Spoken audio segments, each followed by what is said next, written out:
তুই আমার কিচ্ছু করতে পারবি না তান্ত্রিক। আমি অন্য প্রেত আত্মাদের থেকে অনেক বেশি শক্তিশালী। আর তুই কি না ওই কুয়োর মধ্যে আমায় বন্দি করবি? কি বলছিস তুই? আমি পারবো না?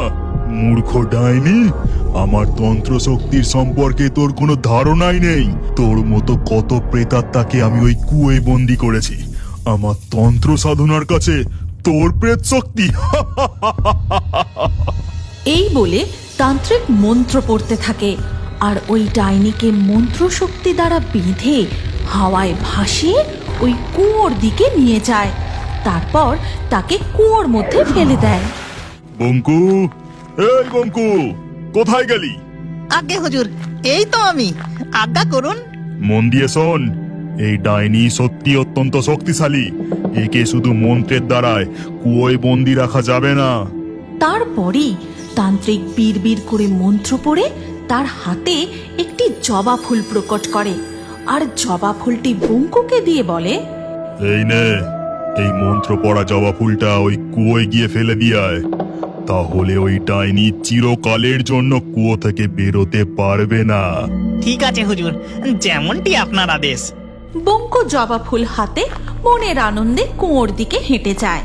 হাঁটতে হাঁটতে হঠাৎই হোঁচট খেয়ে বঙ্কু জবা ফুল গাছতলায় পড়ে যায় আর তার হাতের ফুলটা মাটিতে ঝরে পড়া ফুলের সাথে মিশে যায়। এই যা, সর্বনাশ হয়ে গেল। তান্ত্রিক বাবার দেওয়া জবা ফুলটা কোথায় গেল? কোন ফুলটা? এটা না, না না না না না, এটা না, এইটা। বঙ্কু জবা ফুল গাছের তলা থেকে একটা জবা ফুল তুলে নিয়ে কুয়োর কাছে গিয়ে সেটা ফেলে দেয়। তান্ত্রিক বাবা, আপনি যেমনটা বলেছিলেন আমি ঠিক তেমনটাই করেছি। এবারে আমার কাজে কোনো ভুল হয়নি। ঠিক আছে, ঠিক আছে। এমনিতেও তোর দ্বারা কোনো কাজ ঠিক করে হয় না। এটা যখন ঠিকঠাক করেছিস তাহলে তো খুব ভালো কথা। এবার পাশে বস, আমি যেমন করে ধ্যান করছি তুইও শুরু কর। তান্ত্রিক তার চেলাকে নিয়ে ধ্যান করতে শুরু করে আর ওদিকে ডাইনি বেরিয়ে বলে, ওই ভণ্ড তান্ত্রিক নাকি আমায় চিরকালের জন্য বন্দি করবে। আর এই গ্রামের আশেপাশে ডাইনের বেশে ঘুরে বেরিয়ে শিকার করলে চলবে না।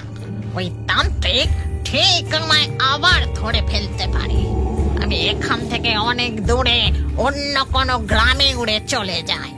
এই বলে ডাইনি আকাশে উড়ে যায় আর উড়তে উড়তে সে যখন একটি গ্রামের উপর দিয়ে যাচ্ছিল তখন সে দেখে গোয়ালে একটি গরু ও তার দুটি ছানা বাছুর খামারে খেলা করছে। গরুটা বেশ হৃষ্টপুষ্ট আর খামারে অনেক ছাগল মুরগিও আছে দেখছি। না, একেবারে তো সব কটা খেতে পারবো না। যাই, ওই গরুর মধ্যে ঢুকে যায়। রোজ রাতে একটা একটা করে ছাগল মুরগি খাবো, তাহলে কেউ সন্দেহ করবে না। এই, তোরা তাড়াতাড়ি আয়, দুধ খেয়ে নে আর ছোটাছুটি করিস না। আমি এবার একটু বিশ্রাম নেব। আমরা আরেকটু খেলা করি না, তারপর যাচ্ছি। তখন ডাইনি গোয়ালের দিকে ওই গরুটার কাছে এগিয়ে যায় আর ডাইনি ওই গরুটার শরীরে ঢুকে পড়ে। তোরা দুজন এখনই আসবি কিনা বল। তাড়াতাড়ি খাওয়া দাওয়া করে ঘুমিয়ে পড়, আমার অনেক কাজ আছে। এই, মা মনে হয় খুব রেগে গেছে। তাড়াতাড়ি চল। মায়ের গলার স্বরটাও কেমন যেন অন্যরকম লাগলো। হ্যাঁ রে, তুই ঠিক বলেছিস। চল তাড়াতাড়ি খাওয়া দাওয়া করে ঘুমিয়ে পড়ি। টুলু আর ভুলু গোয়াল ঘরে গিয়ে দুধ খেতে শুরু করে। তারপর তাদের খাওয়া হয়ে গেলে মা গরু বলে, এবার তাড়াতাড়ি ঘুমিয়ে পড়, আমায় একদম বিরক্ত করবি না। গভীর রাতে যখন সবাই ঘুমিয়ে তখন লক্ষ্মী গোয়াল থেকে বেরিয়ে এসে এক দানব আকৃতি গোভূতের রূপ ধারণ করে। তারপর খামারের মুরগির খাঁচার মধ্যে ঢুকে একটা আস্ত মুরগিকে চিবিয়ে খেতে থাকে। এই গল্পের পরবর্তী পর্ব যদি তোমরা দেখতে চাও তাহলে কমেন্টে নেক্সট পার্ট অবশ্যই লেখো। আর আমাদের ফেয়ারি টুনস বাংলা ফেসবুক পেজটি এক্ষুনি ফলো করে নাও। এই গল্পটি ভালো লাগলে লাইক দিয়ে শেয়ার করে দাও।